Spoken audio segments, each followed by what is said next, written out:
Pemirsa, pasti sudah tidak asing lagi dengan kata mumi. Ya, mumi adalah jasad yang diawetkan. Pada situs Wikipedia, mumi dijelaskan sebagai jasad yang diawetkan dan bentuk awalnya tetap terjaga karena perlindungan dari dekomposisi oleh cara alami atau buatan. Pengawetan jasad ini bisa dilakukan dengan menaruh jasad di tempat yang sangat kering atau sangat dingin, ketiadaan oksigen atau penggunaan bahan alami. Proses pembuatan mumi disebut mumifikasi. Masyarakat Mesir kuno terkenal dengan budaya mumifikasinya. Awalnya penemuan mumi-mumi di Mesir bukanlah dianggap sesuatu yang penting. Masyarakat yang menemukan malah membongkar dan merusak mumi tersebut. Beberapa bagian dijadikan obat tradisional, pembungkus mumi dijadikan alas lukisan. Setelah abad 19, arkeolog mulai menyadari bahwa mumi-mumi ini bisa menunjukkan bagaimana kehidupan Firaun dan bangsawan Mesir kuno. Penemuan mumi menjadi sesuatu yang penting untuk penelitian.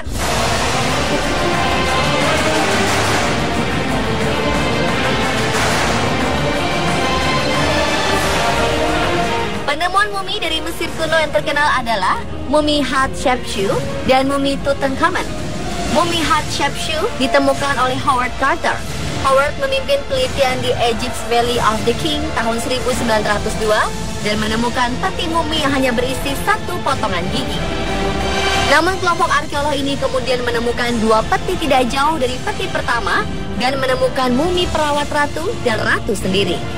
Dari mumi tersebut, mereka mendapat informasi bahwa pemilik potongan gigi tersebut adalah Firaun Mesir. Mumi yang paling terkenal dan menjadi pusat penelitian para arkeolog selama bertahun-tahun adalah mumi Tutankhamun. Penemunya sama, Howard Carter. Tutankhamun merupakan Firaun muda yang memimpin Mesir selama 10 tahun. Ketika ditemukan, petinya masih berisikan harta kekayaan yang berlimpah. Padahal saat itu piramida para Firaun sering dibongkar dan hartanya dicuri. Tak lama setelah mumi ditemukan, Howard Carter tewas akibat infeksi gigitan nyamuk dari peti sang Firaun.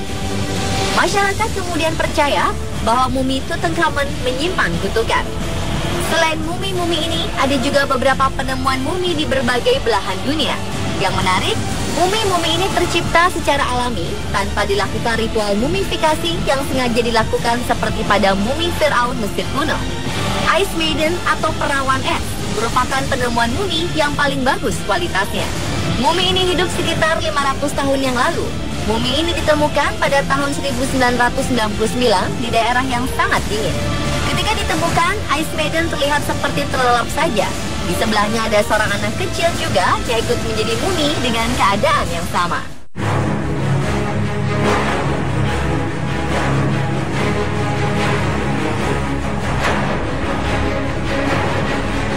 Setelah kematian, tubuh mengalami proses dekomposisi yang merupakan proses kompleks dari internal tubuh maupun dari eksternal tubuh yang membuat tubuh menjadi busuk.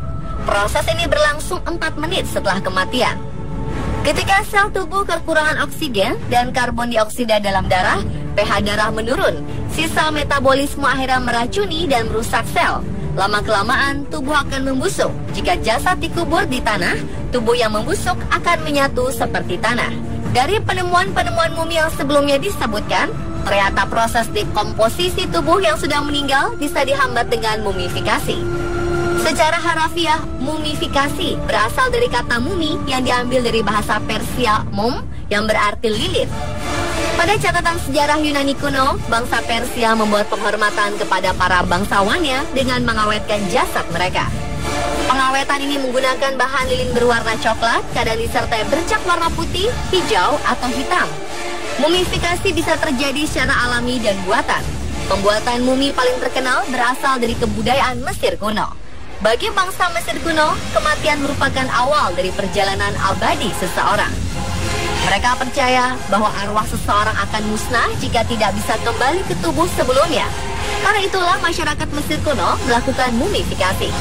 Ada 4 tahapan proses mumifikasi pada kebudayaan Mesir kuno.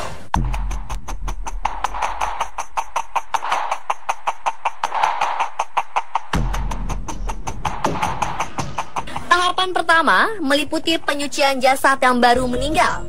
Para pembuat mumi membawa jasad jauh ke tengah gurun untuk dimandikan dan dibaringkan di atas meja khusus.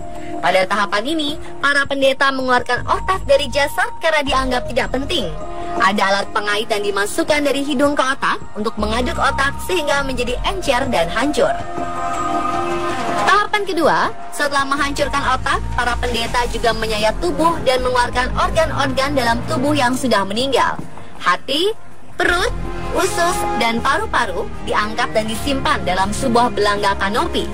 Wadah ini dihias dengan pahatan berbentuk dewa-dewa pelindung organ tubuh. Jantung tetap dibiarkan dalam tubuh karena dianggap penting dalam perjalanan penuh bahaya di dunia kematian. Tahapan ketiga adalah tahapan pengeringan. Pada tahapan ini, pendeta mengisi rongga tubuh jasad dengan natron, sejenis garam mineral yang ditemukan di padang gurun.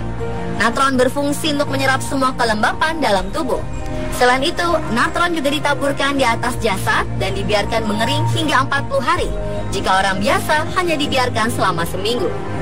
Pada tahapan akhir, setelah mumi mengering, para pendeta mengoleskan minyak dan resin pada jasad untuk menjaga kulit agar tetap lembut.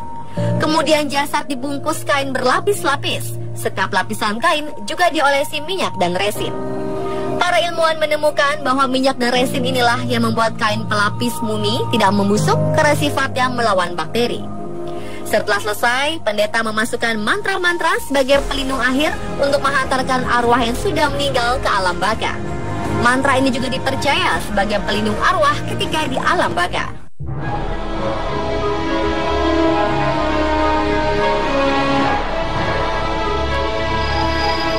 Selain buatan, mumifikasi juga bisa terjadi secara alami, namun jarang karena dibutuhkan suatu kondisi yang sangat khusus.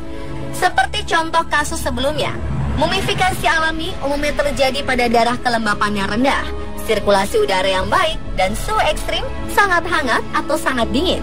Di tempat yang bersuhu panas, mumifikasi mudah terjadi, misalnya dengan mengubur dangkal jasad dalam tanah berpasir. Mengubur dengan cara itu membuat jasad menjadi kering seperti yang dibuat dalam jasad-jasad bangsa Mesir kuno. Temperatur yang sangat dingin juga bisa menghambat pembusukan udara. Pada kasus perawan es, jasad tidak busuk dan awet karena suhu yang dingin dan kelembapan udara yang rendah. Pada British Museum, ada beberapa mumi yang ditemukan dari daerah dingin. Mumi tersebut terdiri dari bayi berumur 6 bulan, anak berumur 4 tahun, dan beberapa wanita dengan umur bervariasi. Diperkirakan mereka meninggal 500 tahun yang lalu di Goa Greenland.